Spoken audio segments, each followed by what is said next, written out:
আপনারা দেখছেন গ্রাম বাংলার প্রাচীনতম ঐতিহ্যবাহী গানের আসর পদ্মপুরাণ।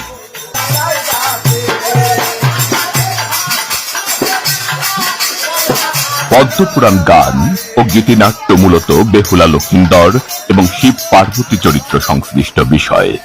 কিশোরী মেয়েদের বরকনে সাজিয়ে বিয়ের অসাধারণ মুহূর্ত উপস্থিত দর্শকদের মুগ্ধ করে তোলে। আর এই দৃশ্য দেখে মনে হয় যেন দর্শকরা সত্যি সত্যি শিব পার্বতী ও বেহুলা লক্ষিন্দরের বিয়ে উপভোগ করছেন। দূর দূরান্ত থেকে আসা শ্রোতা দর্শক প্রাচীন ঐতিহ্য মেনে নারী সেজে পুরুষদের অভিনয়ে পদ্মপুরাণ গান শুনে মুগ্ধ হচ্ছিলেন। সাধারণত মাঠের ফসল ওঠার পর রাত জেগে পদ্মপুরাণ গানের আসর অনুষ্ঠিত হয়, কিংবা বিয়ে বা অন্নপ্রাশন হলে এই অনুষ্ঠান অনুষ্ঠিত হয়।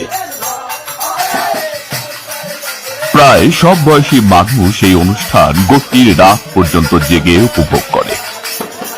আবার কেউ কেউ অনুষ্ঠান দেখতে দেখতে গভীর ঘুমে আচ্ছন্ন হয়।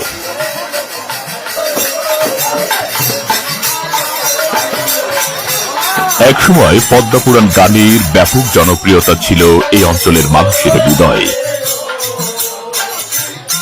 বিভিন্ন জেলায়, উপজেলায়, গ্রামগঞ্জে জমকালোভাবে মঞ্চায়নের উদ্যোগ গ্রহণ করা হতো।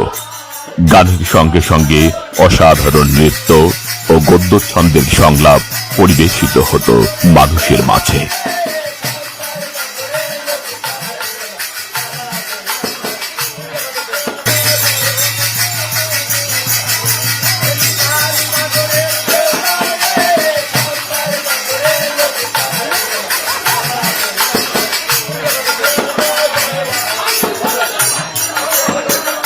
পদ্মপুরাণ গান গ্রাম বাংলার ঐতিহ্যবাহী গীতিনাট্য উৎসব। কালের আবর্তে এগুলো এখন বিলীনের পথে।